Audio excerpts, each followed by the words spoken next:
আসসালামু আলাইকুম রহমতুল্লাহি ওবরাকাতুহ। দেশ এবং প্রবাস থেকে যারাই আমার এই ভিডিওটি দেখবেন সবাইকে অসংখ্য ধন্যবাদ এবং আমার নতুন ব্লগে সবাইকে শুভেচ্ছা জানাচ্ছি। আমি আজকে সকাল সকাল বের হয়ে গেলাম, কিশোরগঞ্জ শহরে যাব।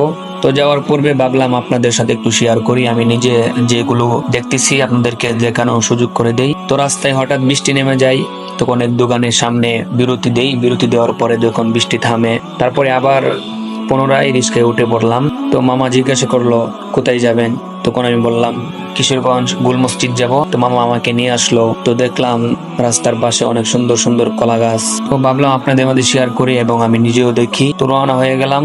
বৃষ্টি পড়তেছে কিন্তু আমার পাঞ্জাবি পিছন দিক দিয়ে ভিজে গেছে ও আমার সবকিছুই হালকা হালকা ভিজে গিয়েছে। মামাও ভিজে গিয়েছিল। এদিক দিয়ে যাচ্ছিলাম, গ্রামের সুন্দর প্রাকৃতিক দৃশ্যগুলো দেখতেছি। আসলে গ্রামগঞ্জ অনেক ভালো লাগে, তার আবহাওয়া সবকিছুই গ্রামগঞ্জের ভালো। আমি দেখেছি আমি যখন ঢাকা যাই তখন অসুস্থ হয়ে যাই, আবার যখন গ্রাম ফিরে আসি আমি পুনরায় সুস্থ হয়ে যাই। কারো কারোর জন্য আপনার শহরের আবহাওয়াটা তার শরীরের সাথে মিশকাই না, অর্থাৎ মিলে না। যেহেতু গ্রামে বড় হয়েছি, শহরে পড়াশোনা করেছি ঢাকাতে। তো যেহেতু মনে করেন যারা গ্রামে থাকেন তারা গ্রামের সুন্দর সুন্দর দৃশ্য উপভোগ করতে পারে।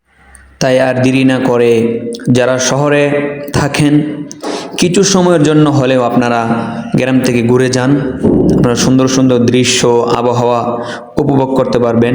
যারা আমার এই ভিডিওটি দেখছেন সবাইকে অসংখ্য ধন্যবাদ। সবাই ভালো থাকবেন, সুস্থ থাকবেন। দেখা হবে নতুন কোনো ভিডিওতে ইনশাল্লাহ। আসসালামু আলাইকুম।